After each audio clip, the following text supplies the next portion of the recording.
Well, hello, DCL podcast fans. It's Steve. This is a bonus episode we're putting out each month. We have a Patreon show that we do for our Patreon supporters. And in January, Brian from Utah came on. He's been on the show several times. He and his family have cruised with Disney Cruise Line quite a bit. And one of the things they got to do was spend time in Costa Rica. This is a destination which Adventures by Disney goes to. So I know that there's a lot of people out there who are interested in traveling down there. Our family was supposed to go down there for spring break this month in March, but plans changed and we are going on a cruise instead. But I thought this would be a great episode to get out for you who are thinking about going down to Costa Rica. Brian does a really good job of providing a lot of background information on how they planned their trip and what they experienced while they were down there. So I hope you enjoyed this bonus episode this week. And as they say, on with the show. Well, hello and welcome once again to the DCL podcast, where we're inviting you to sit back, relax, and we'll be on our way shortly.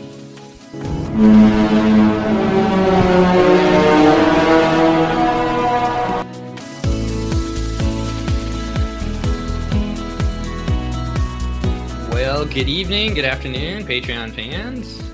Welcome to the January Patreon show. For those of you who are not watching football right now. Oh, is that happening? It is happening. Brian, are you a football fan? I am not.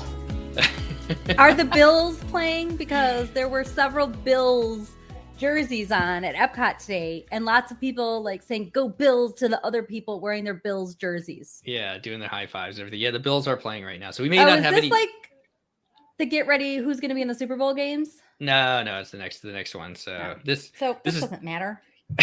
It doesn't matter. It's not even the Super Bowl yet.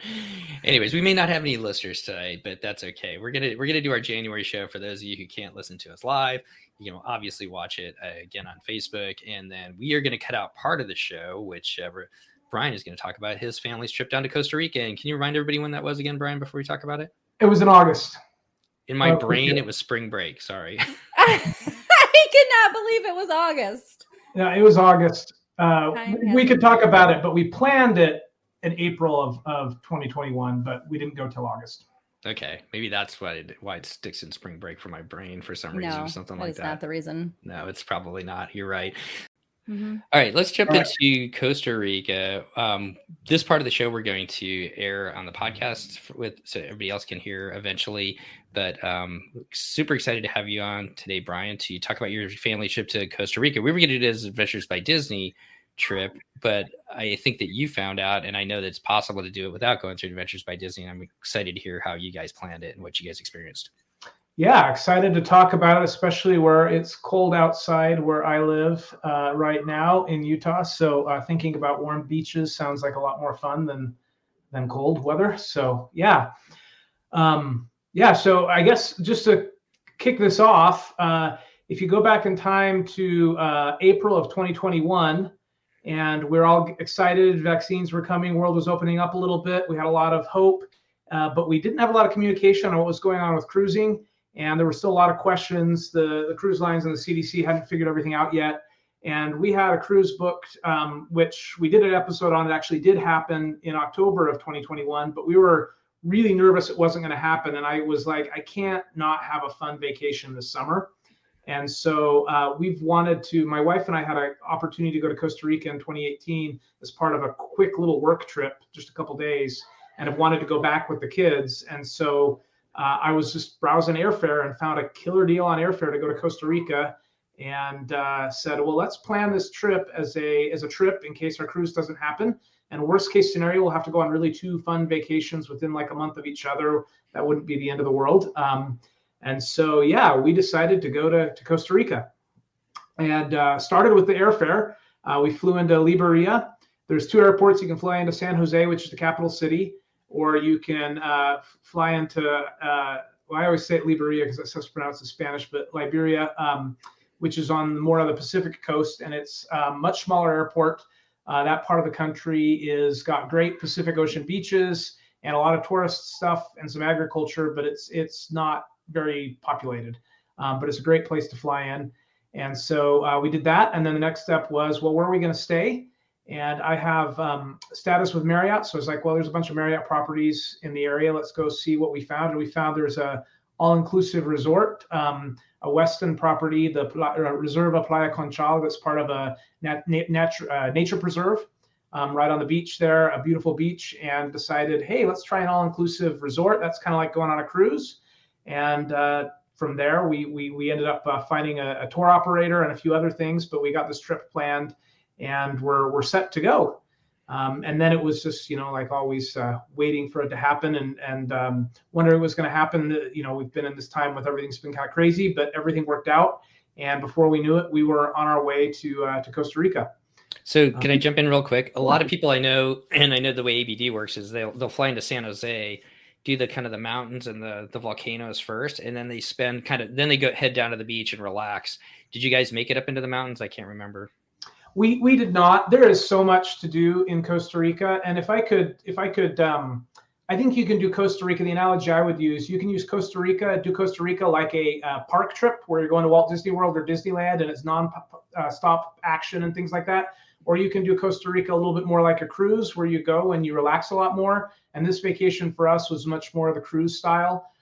We had looked at possibly going to different hotels and doing different things. And my wife's like, I just want to go somewhere and sit on the beach and have a relaxing vacation like a cruise. And so we elected to do that and just stay at this resort the whole time. And then we went and did some day trips and kind of like port excursions, went and did some day trips and did some things. We'll talk about zip lining and a real life jungle cruise that was phenomenal. So that's one nice thing. There are a lot of day trips in that area that you can go do, but the mountains are a pretty long day trip. They're doable, which is why some people will fly in one part of the country and stay in other places because there's no shortage of interesting things to do. Well, let's talk about the resort. You guys stayed at the Marriott or one of the Marriott resorts. What did you guys think of it overall? How was it for accommodations for the family? And then how was the food too? It was incredible. My kids still talk about how much they love it. We ended up getting two rooms. I've got 4 kids, so there were 6 of us down there, and we had a boys' room and a girls' room. The rooms were nice and big. They had twin double beds in the rooms we were at, and then a pull-out sofa bed. So all my kids got their own bed. They liked that, and then they had a nice shower area. It wasn't bathtubs, so if you're going with kids, they had family suites that I think had tubs in them, but we just picked another room type. Those are a little bit cheaper and worked for us. But the rooms, it's kind of like almost like a bungalow style. There were 2 rooms upstairs, 2 rooms downstairs, and then on the back, same sort of thing. And so we had the 2 upper rooms, and there was like a little stairwell that went down between them, and then descended to the main floor. And so it was just down a few stairs and up a few stairs to get between the 2 rooms. They have really nice big patios outside. So in the morning I'd get out while the kids were maybe sleeping and just sit out on the patio first thing in the morning. There's a lot of wildlife in the resort. It's part of a nature preserve. We would hear the howler monkeys every morning and evening. They were in a tree just down from us. They had all sorts of birds. There were these giant iguanas all over the resort. They have, they're called izotes in Spanish. I think they're called coyote. I can't remember what they are in English, but they're a cross between a raccoon and an anteater, a unique animal I haven't seen anywhere else. And they're all over the resort. They're a little bit scavengers. They'll get into the trash cans if they don't secure them, that sort of thing. But they're kind of fun to see the first time until you realize they're a little aggressive. They tried to steal some food from us when we were eating outside once. But just phenomenal. Great rooms, great resort. The resort was large, quite spread out. They had an adults only resort within a resort there. And it's part of this larger nature preserve. So there were hiking trails and things like that. I had a huge pool, really nice pool, just kind of one of those giant lagoon pools where it's just goes on and on and on. And I think they had hot tubs and other things there. And then they were right on the beach. All the beaches in Costa Rica are technically public property. And so, they're not like private, but the way this particular beach was, the way it's situated, the public property only goes back so far. And so the only really easy way to get to the beach was through the resort. So for all intents and purposes, it was kind of like a private beach. There's like a little point and a little trail that went up over a hill and down to the little town nearby. And so people could go park in that little town and walk down to the beach, which people would do because it's known to be one of the most beautiful beaches in Costa Rica. It's called Playa Conchal, which means seashell beach. And instead of normal sand, the sand is made up of a bunch of little teeny seashells. And it still didn't hurt your feet to walk on, but it was just really, really crystal blue, clear water because of the type of sand, and then just really unique to have all these little shells.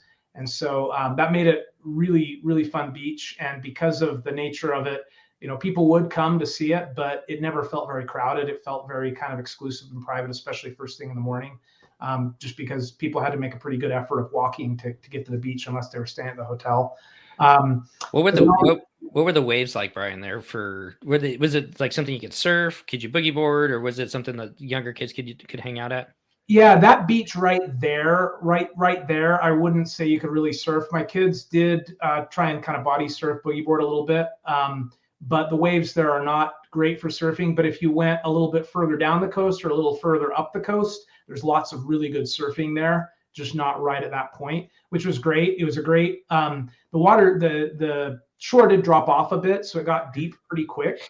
And so you had to watch your kids, but my wife doesn't normally like to swim in the ocean a lot because she's not a big fan of like California beaches, but she loves tropical beaches and just loved swimming out there. So we would just go swim out and then turn around and face the shore and watch the kids while they were in the shallows and we were out the deep end, so they couldn't get past us without us seeing. And we just float out there for hours while the kids played on the beach, and it was just so much fun. Great place for the kids to play in the water.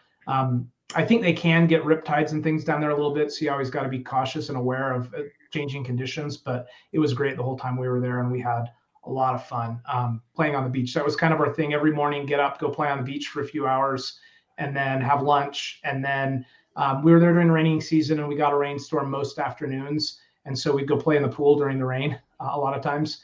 It was warm, and why not get a little more wet? So that was really fun.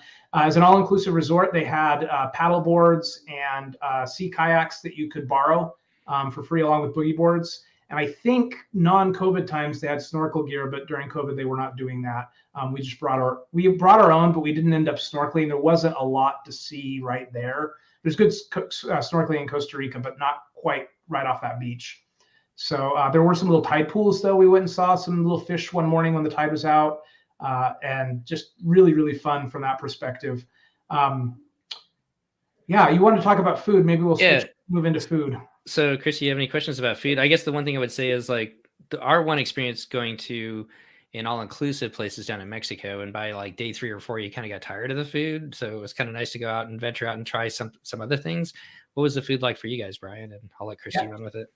Yeah, we really, really liked the food there. So they had a buffet that they served breakfast, lunch, and dinner at. The breakfast buffet was phenomenal. I would say if I could pick between that and Palo Brunch, I would probably pick that over Palo Brunch. Wow. I mean, I remember you emailing me during your trip? Mm-hmm. It was either during or right. And you were like, the breakfast spread at this resort is amazing. And then even after we were like the first sets of cruises were going off and the breakfast, had like 4 choices and stuff like that in the buffet, you were like, not at my buffet. But better than Palo Brunch? I think so. Now, I'm not a huge Italian fan, and I haven't experienced Palo Brunch pre-COVID, so maybe that's tainting my view a little bit. But in terms of breakfast buffets, it was phenomenal. They had a mix of both local food. So gallo pinto is a well-known Costa Rican traditional breakfast dish. It's a beans and rice and seasoning sort of thing. So they had that. They had empanadas and tamales, which, if you've been, a lot of people think of that just the Mexican style, but they're different in every single country throughout Central America. They all have their variation on a tamale and an empanada for the most part. And they had those. They had eggs. They had custom made-to-order egg stations, multiple of them. And you could get fried eggs or scrambled eggs or omelets, or they made chiquitilas. If you're familiar with that, it's like a Mexican breakfast thing with rice and spicy sauce, and you put eggs on it. They had sausage. They had bacon. They had a station my kids loved to go up to that had waffles and French toast and pancakes at them with every topping you could imagine, from chocolate to peanut butter to sweetened condensed milk syrup to they had golden gooseberries as a fruit you could put on them. I finally figured out what they were. There's a lot of fruit in Costa Rica that we're not familiar with.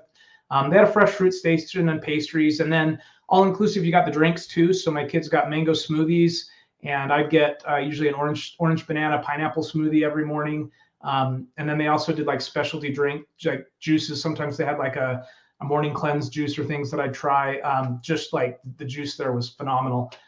Just all the produce. And so breakfast buffet was crazy good. It was not self-service while we were there. They would serve you. They didn't have it quite as well organized as Disney, to be fair. Sometimes there were a little bit of lines. It was a little confusing. Where do I go to get this thing? Where's the worker for this station? But they were all super friendly, and we never had any problems getting what we wanted. We actually made really good friends with one of the chefs at the custom eggs stations. She even gave us, there's a sauce that's Costa Rica's famous for called salsa Lizano.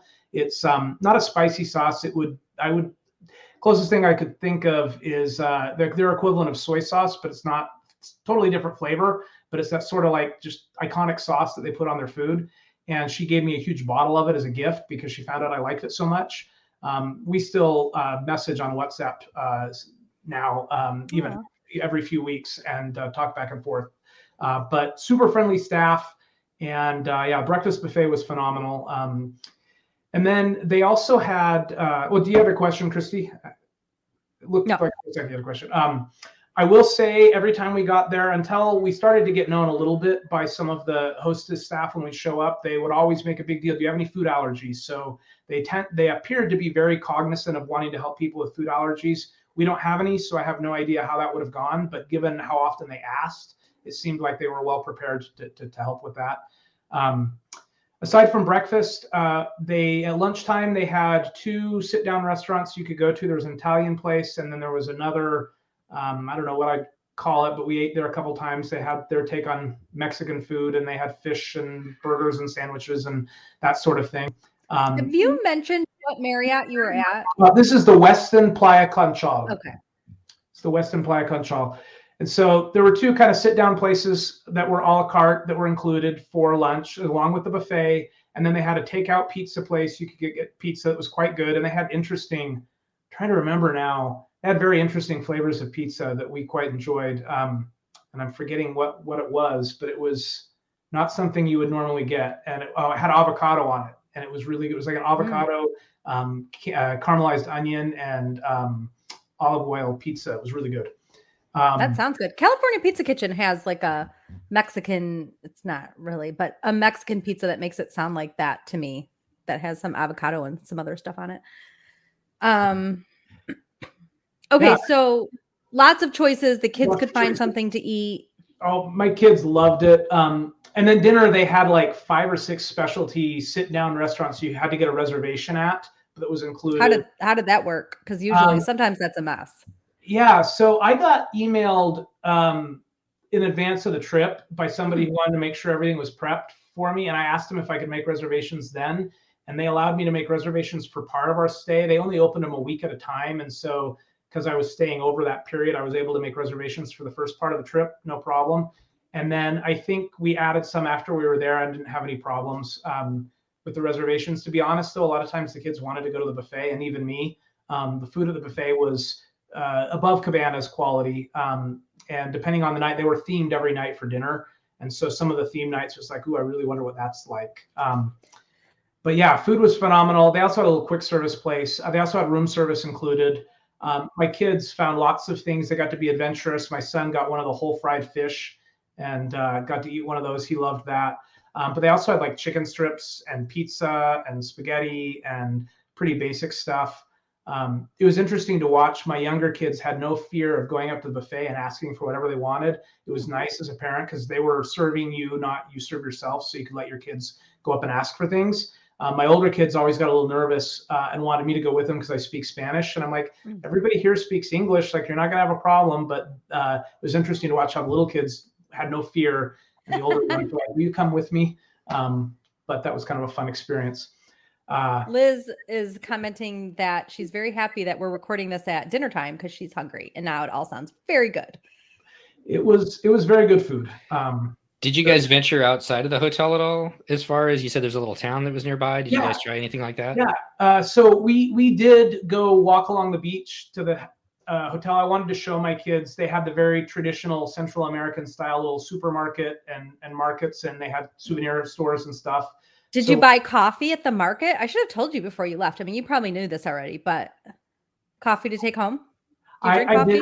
We don't drink coffee, so no desire for coffee, but it is very, very good coffee there. Next time I will get some and send it to you. I didn't think about that at the time. Yes, and I didn't think about it either, but man, Costa Rican coffee is memorable. And at the grocery store, it costs like nothing. It's amazing. Yeah. Which is my tip. Even if you're taking a cruise and you're stopping in Costa Rica, you can walk for like 10 minutes into the town from a cruise port. Or if you're in a town, for vacation, you go. But you go to the grocery store and you buy the coffee from there because it is amazing. And it is like a quarter of the price. Yeah. It was fun to walk into the town. We went and I bought some different things, let the kids do some shopping. Dennis is commenting. I'm reading Dennis's comment. You lost me at we don't drink coffee. I get up and run in the morning. That's how I get going. But before the coffee, I don't understand. The people that leave their hotel room to go in search of coffee. I'm not even those people. Like, I need my coffee before I want to say good morning to anybody. Like, it's how I start the day. It's that little moment. Yeah, I don't. Somehow we get through. But we had fun exploring a little town a little bit. We didn't eat there just because the food at the resort was good enough, and we mainly went there to go exploring. And let the kids experience what a little town in Central America was. Very typical. It was really fun. I did let them buy some South American sodas there. The drinks were all included at the resort, including alcoholic drinks. But their soda selection is pretty limited. So I think, but they had really cool juice boxes. There were mini fridges in each room, and they would restock the mini fridge once a day. And they had like peach juice, like all sorts of juice boxes my kids weren't familiar with, and they really loved that. But the soda selection was like Fanta, Sprite, and Pepsi was about it. So I wanted them to experience some other things. And we got ice cream, South American ice cream, little like popsicle things are often really different. So we got some of those. And then we did venture out on 2 port excursions. Oh, all right. One other thing, go ahead, Brian. I was going to say one other thing about the resort. They did have entertainment at the resort. The one thing I will say, they were kind of like, there's a website that Marriott has that talks about what's going on with COVID. And then there was some information they sent me. And then there was some things that when I got there on like papers they handed out, and it was all a little inconsistent, or was there entertainment back or was it not? But we found out they were doing evening shows in their outdoor theater because it was outside.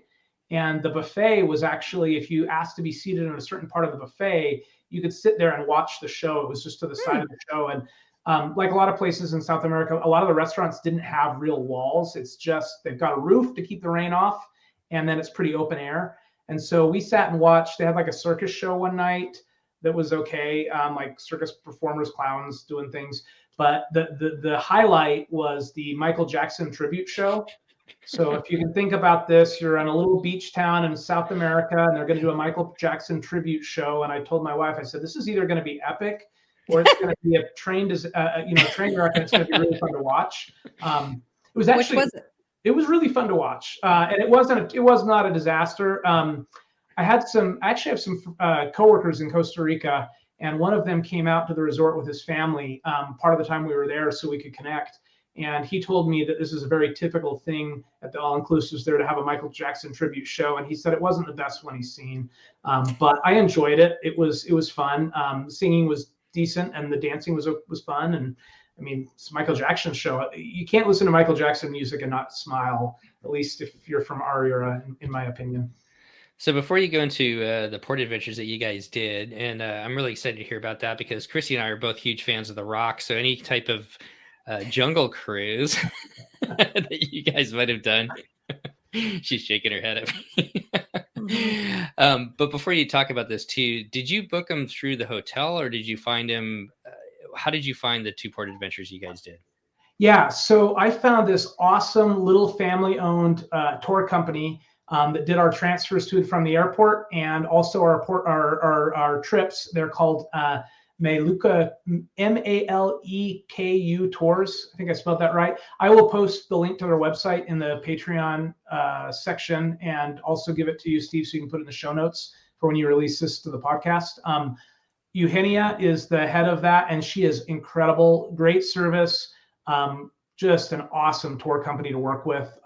Little family-owned business. They had worked for a larger one for years, and then decided to go out on their own, and have been doing that for like the last 10 or something years on their own. You can go onto Google. They have all 5-star reviews. Like, just everybody loves them, and we have just a phenomenal experience with them. There's a couple great travel blogs if you're going to Costa Rica. So we haven't talked about how I guess I talked a little bit about how I found the flights, and that I found the hotel just searching through Marriott's websites. But there are 2 really good blogs. There's My Tan Feet that I followed for a long time, mytanfeet.com. And then there's another one that's 2 weeks in Costa Rica. And they're both really good travel blogs. They're both from Americans who have either moved to Costa Rica and live there now, or are back and forth all the time and have started this travel blog. I got a lot of information from them. But I actually found this tour company Googling just randomly and ran across them. They had really good reviews, started engaging with them over email, and was like, these are the people that I want to work with. Cool. So you worked with them to pick out 2 different port adventures. What were some of the selections that you could have chosen, and then what did you guys do? Yeah, so they have a list of things on the website, but I really knew what I wanted to do is go ziplining. Ziplining is really big in Costa Rica, and that was something I really wanted to do and let my kids experience. There is a famous adventure park, kind of like a theme park in that area, that I was familiar with from our prior time. But when I looked at it, they had age restrictions on the ziplining, so my younger kids wouldn't be able to go. And so then I was looking around, is that universal? And that wasn't, and tried to find a place that could find my kids, and found it's called the Congo Trail, is the name of it's like they've got zip lining and a nature animal rescue center and a few other activities. And that was one of the places that this tour company recommended, and they offered to drive us there and back and just take care of the whole package. And so we ended up doing that zip lining adventure, which was pretty incredible. It was probably 14, 15 zip line segments. Wow. Through this forested hill. And I didn't really think a lot about it, as a parent. I guess maybe I should have, because we get there and they have a little mini one to get used to. And then I realized we're all strapping in, and I've got a 6-year-old who's just going to go on this zip line. And, we just all went no fear, and everybody had a great time. We got some incredible pictures of all of us swinging through the zip line. All my kids had a blast. The very longest segment, which was crazy long, they did do tandem. One of the guides took my son on it, so he wouldn't do that one alone, because that one was just a little bit long for a 6-year-old. But it was really fun. You start on the ground, you work your way up, you like climb up, and you're working your way up this hill. And they had different places you could stop and take a breath, but some of them were like platforms and trees. And at the top, there was a little area where they had water, and you could kind of rest for a little bit. And then they took you down the next segment. This was still in COVID times, and they were taking precautions. Everyone was they were wearing masks and stuff. They didn't make us wear masks because we were outdoors, but the workers all were. And they had us in a small group. And so felt safe, and the zip lines themselves appeared to be well maintained and felt safe to do that. But it was just an incredible thing. And then after this incredible zip lining adventure, I'm thinking, how does this get any better? There's a nature preserve, and I thought, this is going to be kind of like a zoo. I don't know. But our guide took us and connected us with one of the workers at the nature preserve, and we got a private tour almost of this nature preserve. And the first thing he does is he pulls out these baby turtles that had just hatched and lets my kids hold them. So they're holding these little baby turtles, and that was really, really cool. And then he gets out a watermelon and it's like, you guys want some watermelon? And I'm like, my kids love watermelon. I'm not a big fan of it, but I'm like, okay, I'm not going to be rude. I'll have some. And there were some monkeys that they had rescued. And he's like, you can feed the watermelon to the monkeys. And so then we got to feed watermelon through the cages to the monkeys, and they would come grab the watermelon and then go be funny and come back. And my kids just had a blast interacting with these monkeys. And then they had a few other animals we got to see, and they have wild monkeys there that come and visit the monkeys. It's like a reserve. He said these are like people's illegal pets that they've been rescued, and then they bring them there to take care of them because they can't be released to the wild. But it was just an incredible time with these animals. I didn't think, it would be that cool, but we got some unique interaction that you just don't have very often. And it was one of the workers there just took time with us and gave us this awesome experience getting to firsthand interact with wildlife. And or I guess it wasn't wild, but it was different than a normal zoo experience. We'll put it that way. Yeah, that interaction that they get to have with those animals, just what a memorable thing for them to have that. I mean, I love monkeys, which I don't know if I've ever said this before, but I love monkeys. So I think that would have been there's tons of them in Costa Rica. I know. Like to go to Costa tons Rica. of them. They are all over the place. Wow. But it was fun. And there was one, he warned us. He's like, that's the troublemaker monkey. He would grab the watermelon for my kids, and then he'd go up and then he'd throw it at us. So my kids because he was throwing the watermelon back at them and just trying to get into trouble, and just had the personality, and it was really fun to observe that. So I've learned two things though, Brian, that aren't putting you in my favorite client list. You don't like animals, and you don't are seeing animals. You weren't excited about it, and you don't drink coffee. Well, I didn't say I wasn't excited about seeing the animals. I just didn't think that was going to be a highlight of the adventure, because it was like zip lining. And we also throw in, you can go see the nature preserve, kind of like an afterthought. I do like animals a lot. I just didn't realize it was going to be as cool as it was. Well, let's get on the jungle cruise then, Brian. How did tell us about the jungle cruise? Where did you guys go for that? What was that experience like? Yeah. So the other thing I told as I was talking to the tour company, trying to arrange everything, I said I want my kids to really have a cool cultural experience. I want them to get to know a little bit of the culture of Costa Rica and be able to see how see part of the world and connect with people. That's a big part of why we travel. And so she came back and said, you should go do this tour that goes through I think it's called the Timpinsi River.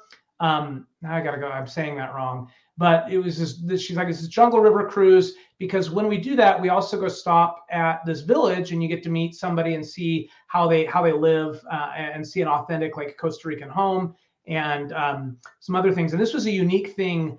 I later found out, because of some relationships this tour company had, part of this trip, and we'll talk about the jungle cruise here, but since I started this way, part of this is there's a guy, and I think this is kind of how they help support him, who had been like a leader in this town for many, many years. And now he was retired, and he lived in this traditional home that he had grown up in. And they have like the traditional outdoor oven that his parents had cooked in, and now the whole some of the ladies in the town would come and use because it was so well seasoned for certain traditional breads. And we got to go see this house, and they let us see what it was like to live there. And it was an interesting juxtaposition, because it's this old traditional Costa Rican house, but it's been wired with power now, and there's a modern LG fridge inside there, but otherwise it was a very traditional home. And this guy now had some health problems. He had an at-home dialysis machine.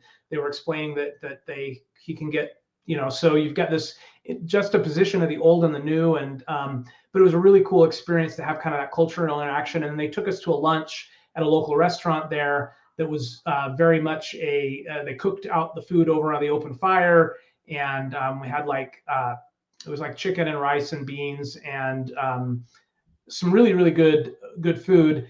Though my kids were a little bit not so sure, and this is another tour guide went over and had the kitchen make them their homemade version of chicken fingers, and then brought them over, which my kids loved, because they were far better than chicken fingers you get normally. So we had this great cultural experience, but the big part was going out to this national park that has this river that runs through it, and you get on boats that look a lot like Jungle Cruise boats at Disneyland or Disney World, and you go out on the river. And you can see monkeys, and you can see crocodiles, and you can see all sorts of animals. It was interesting that my sister, I was messaging her when we were back at the hotel later. Maybe it was beforehand. I told her we were doing this, and she mentioned her kids have been watching Wildcrats on PBS, and there's a lizard that can walk on the water. They call it the Jesus Christ lizard that can walk on the water, and it's in Costa Rica. And she mentioned that her kids were watching that episode. And of course, what were one of the things we saw on this Jungle River cruise, they pointed out, oh, there's one of those lizards on the log over there. That's the type that can walk on the water, which was really, really cool. Saw a bunch of different wildlife. Interesting thing, our tour guide warned us, because we ended up on a boat with more than one tour group. And she warned us, she said, I kind of wish we weren't on this boat, because that tour guide doesn't follow the rules. There's big signs posted in the boat. You're not allowed to feed the wildlife. To get tips, or for whatever reason, he didn't follow the rules, which led to some really, really cool pictures. But I'm glad it wasn't my tour guide, because I wouldn't have felt responsible. He would feed the crocodiles and get them to come up on the boat and right by the boat.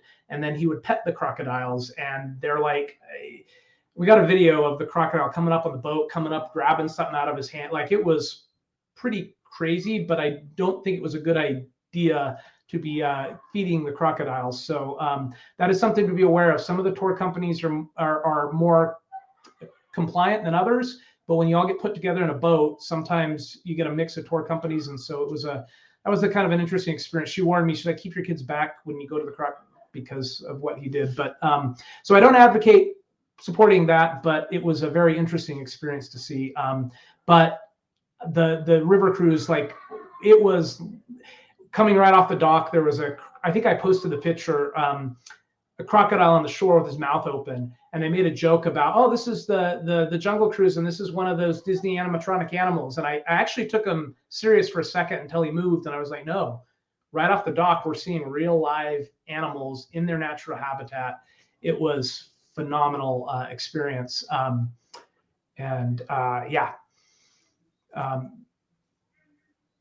don't know what else to say, but just incredible. We also got to see, if you like dragon fruit, we got to see wild dragon fruit bushes, which is interesting. And they also took us to a place, and we got to watch how they process sugarcane as part of that tour. So they took some sugarcane, and they let my kids be the oxen and grind the sugarcane and drink the sugarcane juice. So it was just overall, that was a full day tour and included lunch, and was just a lot of fun. I love the fact that they included kind of the wildlife, so you could see the wildlife and the nature of Costa Rica along with the culture too in that. Mm-hmm. So that sounds like something that our family would totally enjoy, as far as, getting both sides of that. Did you guys see the backside of water? There were no waterfalls that we got to go through, unfortunately. That was a lame joke. I'm sorry. So serious in his response. Yeah, that does sound like a really cool tour, though. And Chad, because I know you guys can't see the comments, is the one who commented hard pass at the having the croc hand coming, or the guy feeding on the boat. Yeah. Good, all good tips there. Well, anything else about this trip, Ryan, that you want to pass on to our listeners and our Patreon fans here? Yeah, I think one thing I would say is Costa Rica is a country that I know you've been talking about doing Adventures by Disney, and I'm sure Adventures by Disney in Costa Rica would be phenomenal. And it can be nice to have them organize everything, but Costa Rica is a surprisingly accessible country. A lot of people there speak English. Communication doesn't have to be a problem. If you go somewhere like we did at our resort, it felt very safe. It felt very fun. And so it's someplace that I think if you're wanting to travel internationally and maybe get outside of, outside of your comfort zone a little bit, but want to do somewhere that feels safe and comfortable, Costa Rica can be a great, great option. It's a great place for families. We felt very safe there. One thing I didn't mention, they did have a running club at since we have the Run Disney thing, they did have a running club at the resort, and once a week they did a 5K and organized 5K. I did it twice. I got the map and did it once on my own, and then I did it when they actually officially offered it. That was really fun. The running on sand is hard, but it was one of my favorite races ever. And I have my oldest daughter really, really wants to come and make a comment about the trip. So if you're all right, I'm going to let her. Oh yeah. Yeah. As long as you are. Yeah, definitely. What should I talk about? They were just asking, as a teenager, as a 14-year-old, what was your favorite part of Costa Rica? I loved hanging out like just on the beach and stuff. It was really fun.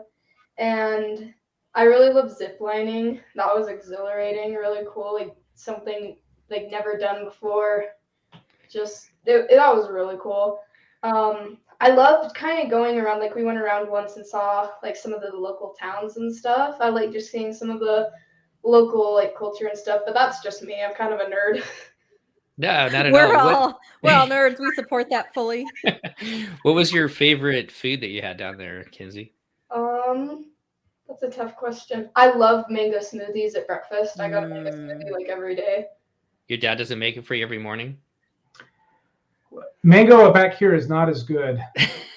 That is one tip I'll tell you. I mentioned we had some friends that met us at the hotel, and they had a car, and they took my wife to a local produce market because she really wanted to try some of the local different produce. And we could have done that just walking to the town too, but it was even better. She took us to a dedicated fruit stand, and we had all these different fruits to try.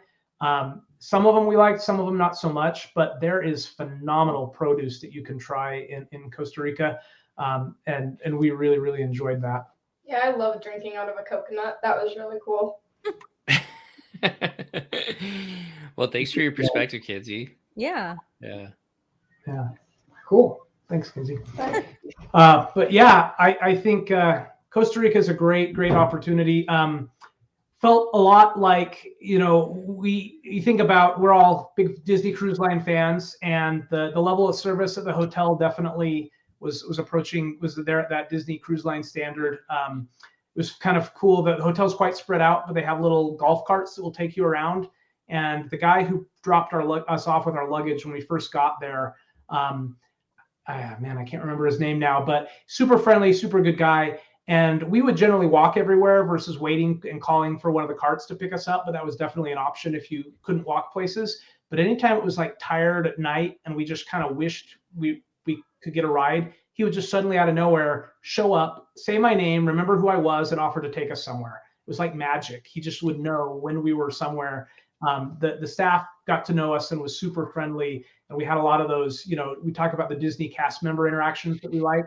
And these weren't Disney cast members, but we had a lot of those sort of interactions with the people at the hotel. And also some of the vendors. There were vendors on the beach who were selling their souvenirs. And we got to talk to them a little bit about what it had been like with COVID, when a lot of them, the main industry in this area was tourism. And so it was interesting to hear their stories. And a lot of them were just so grateful to have people back. And so a lot of great interactions with the people. One of the things we did see as we were driving around with our tours, part of this was just showing my kids, not everybody is as blessed in the United States as, not as blessed as we are in the United States. And, we had an opportunity to see that. We watched, they had just started doing a lot of vaccination there, and there were long lines out in the heat waiting to get their vaccine. And here, we get an appointment at Walgreens and it's air conditioned and we don't have to deal with that. And it was just a great opportunity to show my kids the world and show them something a little bit different, while also feeling safe and being able to have a really fun time and build a lot of family memories. So definitely one of those trips, favorite trips ever. Cost-wise, it was pretty similar to going on a Disney cruise, to be honest. So it wasn't an inexpensive trip, but the value was definitely there, and we really, really enjoyed it. Christine, any final thoughts there? It just sounds so nice. I'm glad we finally got to hear about it too. Yeah, thank you so much, Brian, for your thoughts, your insight. That's the great thing about travel, is not only getting to meet people in other cultures and seeing people and how they see the world in different ways sometimes that we do, but exposing your kids to that. And that's one of the things that we really love about travel, and being able to see that, we've got it pretty good in a lot of different ways here in America. So good on you for being able to do that. There's a couple comments here, though. Lake says it was nice to meet you at Marathon Weekend.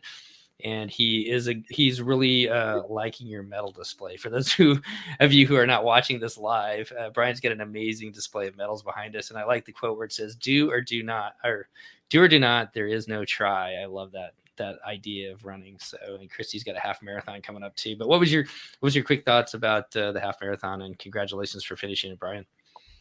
Oh, I loved, Marathon Weekend was phenomenal. That was my 8th half. So I've done a few halves, but I only started running during COVID. So most of mine have been kind of small local events. Crazy. that was my first Run Disney event, and it was just so phenomenal and incredible. I remember it was very much a bucket list item years ago when I first heard about Run Disney. I'm like, I'm not a runner. That sounds so cool, but I'd never be able to do it. And then to cross the finish line and have gone through that experience, running through Magic Kingdom, and then going to the parks after, and everyone's wearing their medals and congratulating each other. There is something so unique to Run Disney, and it was just incredible and awesome in every way. And big shout out to Lake and to you, Steve, and the other Steve for doing the Run Disney rundown, because I was fairly prepared for running 13.1 miles, but there's a lot of uniqueness to an event that big, from having to walk and just all that. I felt very, very prepared for the event, thanks to the podcast, which was really great. And then it was just a lot of fun. I will second, it was not my fastest race. I did beat my virtual time when I ran it virtually the year before. I was under that, but it was not one of my better times, because it's so tempting to go get all those pictures. You gotta stop, don't you? You do. And I was not at the back, but I was not at the front. I was kind of right in the middle, and so there was usually 3 or 4 people in line, and that takes a little while. So, but it was a phenomenal. 3 or 4 people. Oh, 3 or 4 people I have to wait for. For those that don't know, when you are further back, there's like 15 people or more to wait for. So 3 or 4 is not the same. Not the same. Lake says, yes, the bug. Very good. The Run Disney Army grows. So hopefully, hope to see you down there at a future race too, Brian. So, well, thank you once again for coming on and sharing your experiences, Brian. This is a bucket list trip for us. We're going to get down there one day. And I agree with you. I don't think you need to go through Adventures by Disney to do it. That was just kind of our way to try to dip our toes into Adventures by Disney. It's okay to do it through Adventures by Disney. It is. But it's also okay to do it on your own. So. It's a good international trip for, I think, people to try if they're taking that first one that they want to plan themselves and get out and do, because of the amount of people that speak English down there. The food's not too wonky for people to try, and just the overall it's a great first trip to do if you want to venture out by yourself and do it by yourself, I think. So the infrastructure's there. Yeah, one quick comment too to mention, in comparison to Mexico, where I've also been, Costa Rica, you do not have to be so worried about the food, what you're eating and drinking and things like that. The water is drinkable in most of the country, not everywhere, but definitely at resort hotels. And you don't have to worry about lettuce and things like that. So that's one thing that makes it quite accessible. You're not worried of, am I going to get sick? Like you may when you go to Mexico or certain other countries. All right. That's a good thing to end on. Well, Brian, thank you once again for coming back on, sharing your guys' experiences.